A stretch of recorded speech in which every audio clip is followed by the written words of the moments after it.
자, 안녕, 민규쌤입니다. 자, 이제 그리스 두 번째 시간이고요.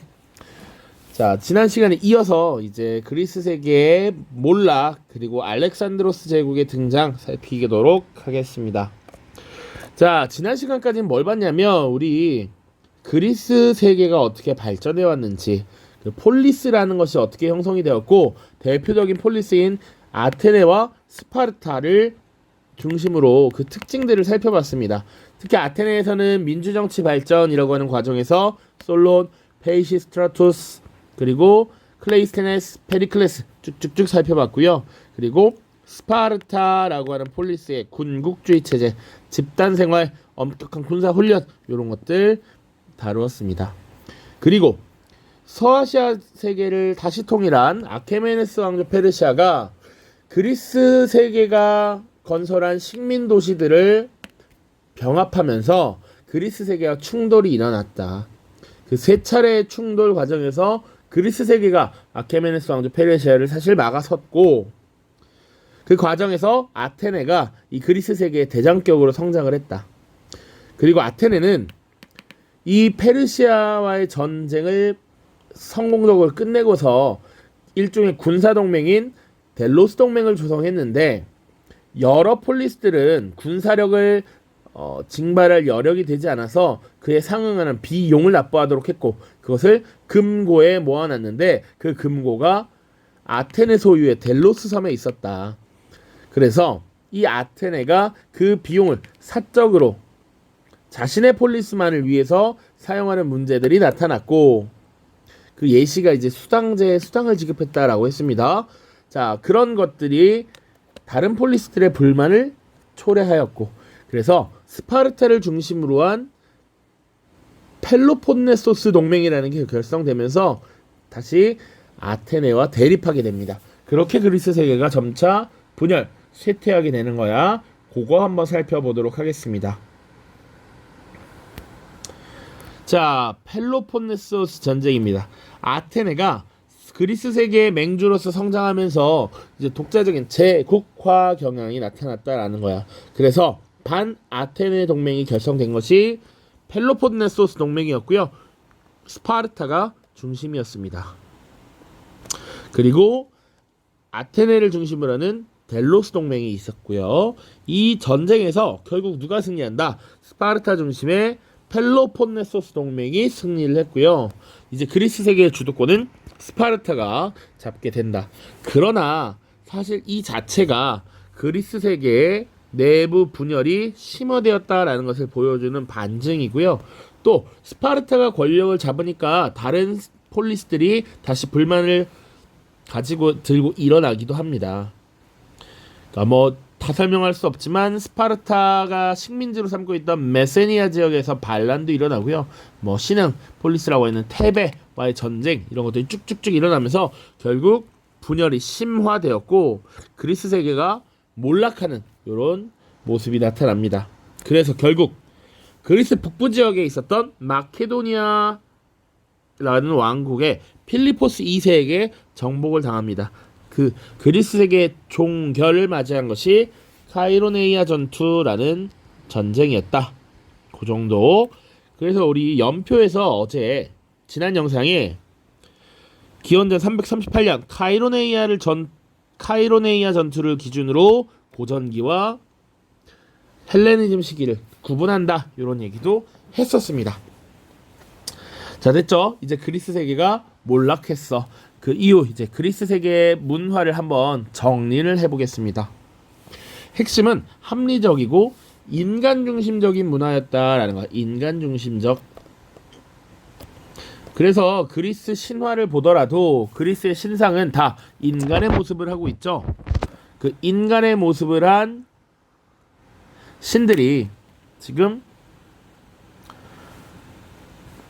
주로 조각되고 남겨져 있잖아. 그 신들마저도 인간을 기준으로 우리 모습을 기준으로 생각했다라는 것은 우리가 인간 중심적이었구나라는 걸 충분히 볼 수 있다라는 점입니다. 자, 그래서 철학, 역사, 문학, 건축으로 정리를 해볼 수가 있는데, 자, 철학으로는 소피스트 보겠습니다. 진리의 상대성, 주관성을 강조했고요. 소피스트들은 사실은 가정교사로서 많이 활동하면서 이 토론에서 이기는 방법 이런 것들을 가르쳤습니다. 그러니까 진리라고 하는 것이 정해져 있는 게 아니고 내가 상대와 말싸움을 해서 이길 정도만 되면 되는 거야. 상대의 논리적 허점을 잡아서 뒤집을 수 있으면 돼. 그게 소피스트다. 자, 그에 반대하면서 등장한 것이 소크라테스입니다. 진리의 절대성, 보편성을 강조했고요. 그 뒤에 플라톤, 아리스토텔레스 같은 인물들이 나와. 자, 이런 인물들은 고전 철학 체계를 완성했다라고 보고 있습니다. 그리고 이들이 서양의 철학 기초를 마련했다라고 보고 있죠. 서양 철학의 기초. 자, 그 다음 역사입니다. 헤로도토스의 역사, 투키디데스의 역사. 우리 이 문제, 기출문제 보면 출전으로 많이 나와. 여기서 자료를 가져와서 그리스 세계의 문제를 물어보곤 합니다. 헤로도토스의 역사는요, 주로 다양한 역사를 담고 있지만 주로 그리스, 페르시아 전쟁의 역사를 담고 있고요. 투키디데스의 역사는 펠로폰네소스 전쟁의 경과를 잘 적고 있습니다.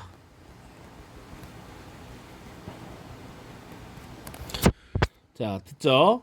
자, 그리고 문학, 호메로스 일리아드, 오디세이아 이런 것들이 있다. 건축, 조화와 균형을 중시했고 파르테논 신전을 건축하였다. 요 정도. 이거 언제 건축했다? 페리클레스 시대.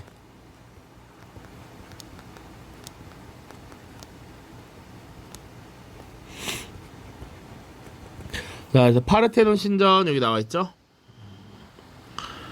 자, 지금 아테네에서 건축한 신전이다. 오른쪽 거는 헬레니즘이라 보면 안 됩니다. 자, 알렉산드로스 제국 보죠. 알렉산드로스 제국 혹은 뭐 헬레니즘 제국이라고도 합니다. 자, 요런 표현. 그 전에 아빠 때는 마케도니아였고요. 이때는 이 알렉산드로스라는 인물이 이 혼자만의 능력으로 유럽, 아시아, 아프리카에 걸치는 대제국을 건설해서 그를 칭송하기 위해서 이렇게 표현을 합니다. 알렉산드로스 제국. 내용 보시면요. 동방 원정을 시작했대. 분명 기원은 5세기경에 그리스 세계를 괴롭혔던 아케메네스 왕조 페르시아를 정복합니다. 대표적인 전투가 이소스 전투가 있어요. 우리 교과서에도 나와 있는 게 이 이소스 전투입니다. 기원전 333년이고요. 이때 당연히 알렉산드로스와 다리우스 3세가 지금 전쟁을 벌였는데 알렉산드로스가 대승을 거뒀다. 그리고 가우가멜라 전투는 사실상 아케메네스 왕조 페르시아가 무너졌을 때의 전투야. 그러니까 이소스 전투는 기절, 가우가멜라 전투 사왕 이런 거 보시면 돼. 자, 그리고요. 지금 서아시아 지역을 점령했는데 이집트 지역도 정복하고요. 인더스강 유역까지 진출합니다. 요것도 꽤나 중요해. 우리 인도사 배울 때 이거 언급했어. 알렉산드로스가 인더스강 유역까지 진출하면서 지금 인도의 통일을 자극했죠. 북인도 지역의 통일을 자극합니다. 그래서 당시 마우리아 왕조가 등장하는 배경이 되었다라고 우리 배웠습니다. 자, 유럽, 아시아, 아프리카의 세 대륙에 걸친 대제국을 건설했다. 자, 이렇게 대제국을 건설한 알렉산드로스는 그럼 어떻게 통치를 했느냐? 동서융합 정책을 펼쳤습니다. 동양을 보통 이 당시에 서아시아 지역이라고 생각하면 돼. 그리고 오리엔트 지역이라고도 부릅니다. 그래서 이 오리엔트 문화와 서양 유럽 지역의 문화가 융합되는 것이었다. 그래서 동방 스타일의 전제군주정을 도입해서 강력한 왕권을 보여주고요. 그리고 피정복민의 종교와 관습을 존중했습니다. 그리고 알렉산드리아라고 하는 도시를 건설해 자신의 이름을 따서 건설하고요. 이 지역에 그리스인들을 이주시켰다. 또 그리스인과 페르시아인과의 결혼을 장려했고요. 본인도 실제 페르시아인과 결혼을 했습니다.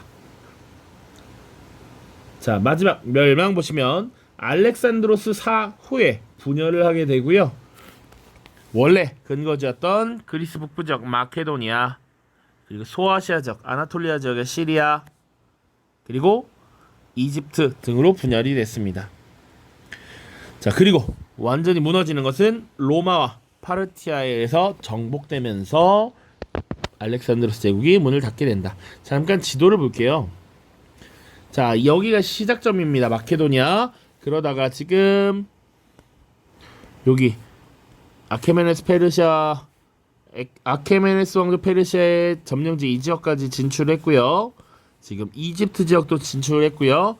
쭉 더 나아가서 자, 아케메네스 왕조 페르시아가 여기까지네요. 페르세폴리스가 있으니까. 자, 그리고 인더스강 유역까지 진출했어. 그래서 북인도 지역의 통일을 자극했다.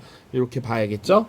자, 이렇게 대제국을 건설했다. 그런데 지금 이렇게 넓은 땅덩어리가 멸망되었을 때는 어떻게 됐느냐?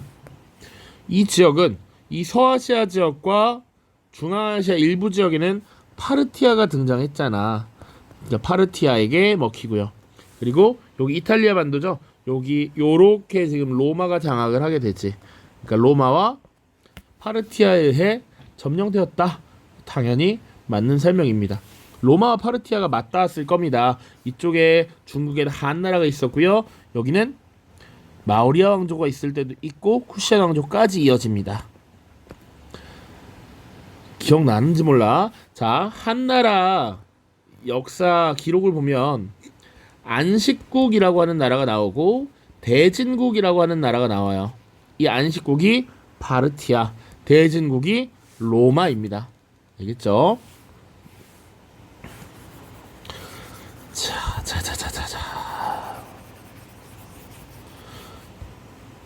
자, 그러면 이 알렉산드로스 제국 시기의 문화, 헬레니즘 문화 살펴보도록 할게요. 기존의 그리스 문화와 동방의 오리엔트 문화의 융합이다. 그리고 대제국을 건설하면서 세계 시민주의적 성격을 보였고요. 그런 와중에 이제 개인의 행복을 추구하는 개인주의도 발달했습니다. 자, 그런 입장에서 철학이 발달하는데요. 감정을 절제하고 이성적인 삶을 추구하는 스토아학파, 그리고 삶의 행복을 위해서 마음의 평정을 추구하는 에피쿠로스 학파, 이렇게 등장했습니다. 우리 에피쿠로스 하면 쾌락주의라고 알고 있는데 그 쾌락이 정신적 쾌락, 만족감이야. 만족은 마음의 평정을 취하는 것, 이것이 마음의 안정, 쾌락이다 라고 보았습니다. 자, 과학 이렇게 발달했다 그냥 읽어보시면 되고요. 예술, 사실적 표현을 강조해서 현실적이고 관능적인 미를 추구했다. 밀로의 비너스상, 라오콩군상, 니케상 등등이 있습니다. 여기 라오콩군상, 밀로의 비너스상 보면 인체의 곡선들을 아름답게 표현하고 있고 굉장히 사실적으로 표현하고 있죠. 굉장히 다 근육이 멋진 나와는 다른 사람이죠. 자, 그리고 영향 보세요. 영향. 북인도 지역에 전파되어 간다라 양식 성립에 영향을 미쳤다. 간다라 양식, 인도의 어느 왕조다? 쿠시안 왕조입니다. 쿠시안 왕조. 자, 이렇게 보시면 되겠고요. 지도도 봤으니까 생략하도록 하고 문제 풀도록 하겠습니다. 문제는 지난 시간에 다룬 내용까지 같이 총 9문제 풀도록 하겠습니다. 실제로 11문제겠네요. 11문제. 8문제입니다. 죄송합니다. 자, 2021년 육모 5번 문항 보도록 하겠습니다. 가나 인물에 대한 설명을 옳은 것은 가는 혈연 중심의 부족을 거주지 중심의 부족으로 재편하였다. 각 부족에서 50명씩 선발하여 500인 평의회를 구성하였다. 이거 가 누굽니까? 클이지 클. 클레이스 테네스. 나 공모수당을 지급하고 주요 관직과 배심원을 추첨으로 선출하도록 했다. 파르테논 신전을 건설하였다. 페리클레스죠. 페리클레스. 자, 봅시다. 가 호민관직을 설치하였다. 호민관직은 로마 공화정 시기에 이 평민회의 의장을 호민관이라고 했습니다. 로마 공화정에 대한 설명. 자, 도편 추방제를 마련하였다.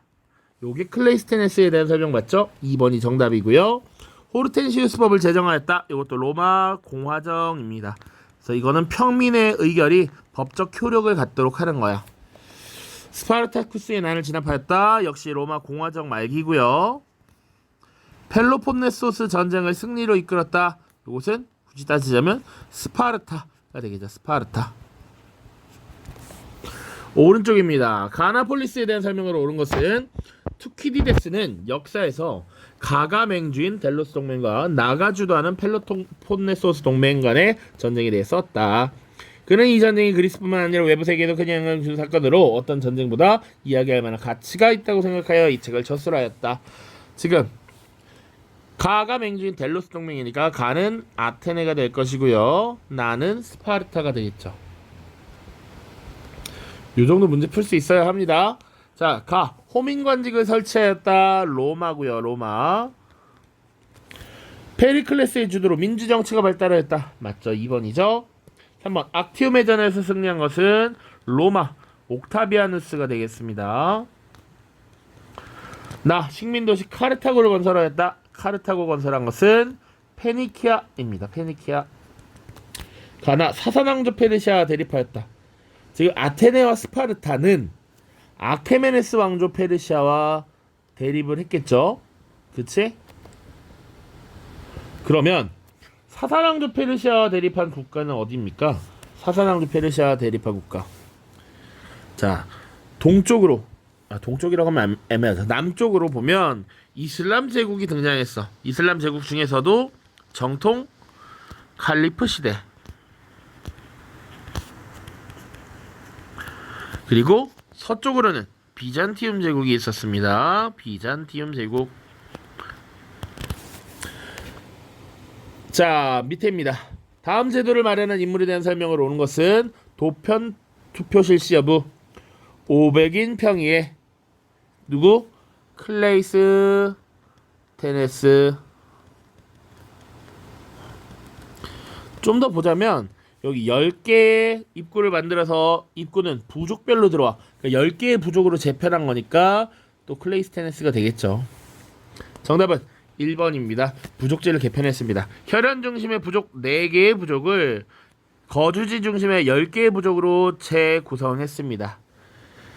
자, 삼두 정치를 주도한 것은 뭐 카이사르가 될 수도 있고요. 옥타비아누스가 될 수도 있습니다. 악티움의 전에서 승리한 건 옥타비아누스고요. 다 로마입니다. 지금 펠로폰네소스 동맹을 결성하였다. 스파르타. 특수직을 제외한 모든 관직에 추첨제를 도입하였다. 페리클레스가 되겠죠.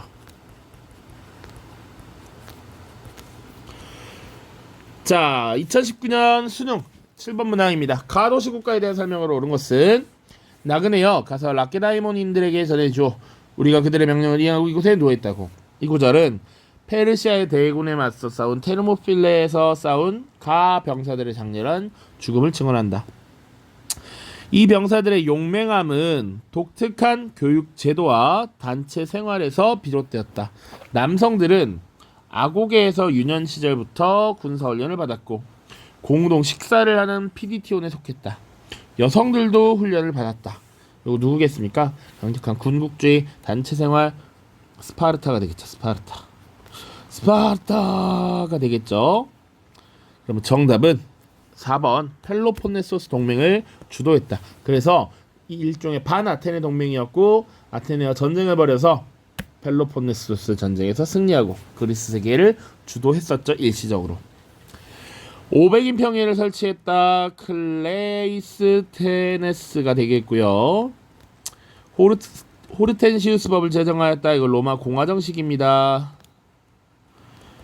페르시아와 이집트를 정복하였다. 요게 알렉산드로스에 대한 설명입니다. 아케메네스 왕조 페르시아와 이집트 지역 그리고 심지어 인더스강 유역까지 진출을 했죠. 카르타고 등의 식민 도시를 건설한 것은 페니키아이고요. 넘어갑니다. 자, 가 국가에 대한 설명으로 옳은 것은 기원전 371년은 가로서는 치우게 해였다. 무적을 자랑하던 중갑병 부대가 레욱트라 전투에서 테베군에게 패배하여 전사의 절반 이상을 잃었다. 그리스 페르시아 전쟁에서 아테네와 더불어 주역을 담당하였고 펠로폰네소스 동맹의 맹주로서 그리스 세계를 제패하였다. 나아가 이 나라가 왜 쇠락의 길로 들어서게 되었을까? 아리스토텔레스는 시민수의 부족을 쇠퇴의 결정적 요인으로 지적하였다. 이거 누굽니까? 아테네와 더불어 주역을 담당하고 펠로폰네소스 동맹의 맹주였다. 스파르타가 되겠죠. 자, 그래서 스파르타에 대한 설명으로 옳은 것은 정답 4번이 되겠죠. 도리스인이 원주민을 정복하고 세웠다.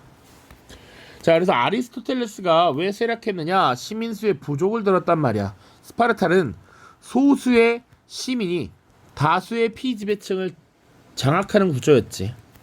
자, 그 과정에서 이제 전사 이꼴 시민이었단 말이야. 그 수가 굉장히 적었기 때문에 폐쇄적 사회였고, 그리고 어떤 고난도 받지 않는 피지배층들은 굳이 사실은 스파르타를 위해 열심히 싸울 뭔가 요인을 얻기 어려웠다라는 겁니다. 자, 1번 12표법을 제정하였다. 이것도 로마 공화정 때 이야기고요. 파르테논 신전을 건축한 것은 언제입니까? 아테네 페리클레스 시대 때. 스파르타쿠스난을 진압했다. 로마고요. 투르푸아티의 전투에서 이슬람 세력을 격퇴한 것은 프랑크 왕국의 궁제였던 카롤루스 마르텔입니다. 자, 다음입니다. 밑줄친 전쟁의 결과로 옳은 것은 아테네는 에게해 연안의 도시국가들에게 동맹 의무를 엄격하게 요구하였다. 그러나 동맹국은 시민들이 출병하기를 싫어하여 금전으로 그에 상응하는 대가를 지불하였다. 이 자금을 바탕으로 아테네는 강력한 해군을 보유하게 되었고 동맹국들을 더욱 압박하였다. 이러한 상황에서 아테네가 전략적 요충지에 위치한 코르키라와 동맹을 맺자 위협을 느낀 일부 도시국가들이 아테네를 상대로 전쟁을 일으켰다. 자, 이 전쟁은 지금 그리스 세계의 내부 분열을 보여주는 펠로폰네소스 동맹이 되겠죠. 전쟁이 되겠죠. 그럼 이에 대한 결과로 옳은 것은 결국 펠로폰네소스 동맹이 승리했고 그 맹주였던 스파르타가 그리스의 패권을 장악한 것이죠. 보기 1번 라티푼디움 확산이라는 것은 로마가 영토를 확장하면서 생겨난 문제입니다. 대농장 경영이야. 아테네가 해상제국으로 발전하였다. 굳이 따지면 그리스 페르시아 전쟁이 될 것이고요. 페이시스트라토스가 참수정을 수립하고 클레이스테네스가 도편 추방제를 도입한 건 그리스 페르시아 전쟁 이전이니까 훨씬 맞지 않는 얘기가 되겠습니다. 자, 2021년 9월 모의표가 3번 문항입니다. 다음 원정이 이루어진 시기를 연표해서 고른 것은 지금 보면 이 발칸반도 북부 마케도니아에서 지금 이집트와 과거 페르시아 지역 그리고 여기는 강을 안 적었지만 인더스강 유역까지 진출한 대원정입니다. 이것은 알렉산드로스의 원정이다 라고 볼 수 있고요. 이것을 지금 연표에서 골라야 되는데 우리가 아직 로마사를 다루지는 않았죠. 근데 우리가 알 수 있는 것은 뭐냐면 마라톤 전투, 요거는 그리스 페르시아 전쟁이잖아. 그쵸? 펠로폰네소스 전쟁도 우리 배웠죠. 이것이 그리스 세계의 분열이고 그 이후에 멸망했으니까 나는 확실히 아닌 걸 알 수 있다. 그렇죠? 그 다음 이제 좀 자세히 봐야 되는데 알렉산드로스의 활동 시기가 기원전 4세기예요. 아까 338, 333 이런 거 기억나? 그런데 이 뒤에 2차 포에니 전쟁의 발발이나 티베리우스 그라쿠스의 개혁이나 로마 제정의 성립은 다 그 이후인데 특히 이 포에니 전쟁이라고 하는 것은 로마와 페니키아의 식민지인 카르타고의 전쟁이었어요. 이것이 이루어진 것이 기원전 3세기형부터 기원전 2세기까지 쭉 이어집니다. 그래서 정답이 3번이 돼. 선생님 지난 수업 시간 때 약간 헷갈려서 잘못 풀어줬던 기억이 납니다. 포에니 전쟁이 기원전 3세기이기 때문에 정답은 3번 다가 되고요. 자, 로마가 대토지를 소유한 이후에 라티푼디움이라고 하는 노예를 이용한 대농장이 형성되면서 일반 시민들이 농지를 많이 얻지 못하게 돼. 그래서 추진한 개혁이 그라쿠스의 개혁이기 때문에 요거는 또 훨씬 뒤에요. 기원전 2세기입니다. 아예. 보통 훨씬 그 뒤 로마 제정의 성립은 옥타비아누스가 등장해야 되니까 거의 기원전 1세기 말, 기원 후 이렇게 넘어가는 시기거든. 그러니까 훨씬 더 뒤라고 볼 수 있죠. 지금 정답은 3번입니다. 자, 오른쪽 보도록 하죠. 이번에 지문이 조금 더 기네요. 나는 가가 뛰어난 지휘관이라는 것을 부정하지 않는다. 그러나 만약 그가 로마와 전쟁을 벌였더라면 어떻게 되었을까? 그는 로마가 자신이 상대한 가가 상대한 다리우스 3세와는 다르다는 점을 인정해야 할 것이다. 지금까지 우리는 아직 성공에 도취되지 않은 가에 대해 말해왔다. 그러나 사실 그는 누구보다 성공의 유혹에 약한 사람이었다. 게다가 그의 군인들은 마케도니아 출신임을 잊고 타락한 페르시아의 관습을 따르고 있었다. 그 위대한 마케도니아 왕이 그렇게 과시하기 좋아했다는 것을 여기에 적기가 좀 망설여지나 그래도 언급할 필요가 있다. 그는 복장을 페르시아식으로 바꾸었고 왕에 대한 예의의 표시로 부복을 받는 것을 좋아하였다. 자, 이거 누군 것 같아요? 다리우스 3세와 전쟁을 벌였던 인물, 마케도니아 출신 인물, 복장을 페르시아식으로 바꿔서 동서융합을 추진했던 인물, 동방적 전제군주제를 시행하려 했던 인물, 바로 알렉산드로스가 되겠죠. 자, 그래서 알렉산드로스에 대한 설명을 고르면 됩니다. 정답은 지금 3번 이소스 전투에서 승리를 거두었다. 이 다리우스 3세와 맞짱을 뜬 것이 이소스 전투였죠. 이게 사실상 아케메네스 왕조 페르시아를 기절시킨 것이다 라고 얘기했고 그 이후에 가우가멜라 전투로 사망시켰다 이렇게 얘기를 했습니다. 그쵸? 자, 악티움의 점에서 패배하였다 라고 하면 이제 크라수스와 클레오파트라가 되겠습니다. 안토니우스와 클레오파트라가 되겠습니다. 자, 그리고 살라미스 해전에서 승리하였다. 요거는 아테네가 아케메네스 왕조 페르시아를 상대로 3차 그리스 페르시아 전쟁에서 승리한 전쟁이죠. 펠로폰네소스 전쟁에서 패배하였다. 역시 아테네고요. 카르타고와의 전쟁에서 승리를 거둔 곳은 로마입니다. 로마. 됐죠? 요거는 굳이 따지면 그럼 국가로는 이집트를 들면 됩니다. 클레오파트라니까. 자, 모두 8문제 풀어봤고요. 다음 시간에는 이제 로마로 만나도록 하겠습니다. 모두 고생 많았습니다. 안녕.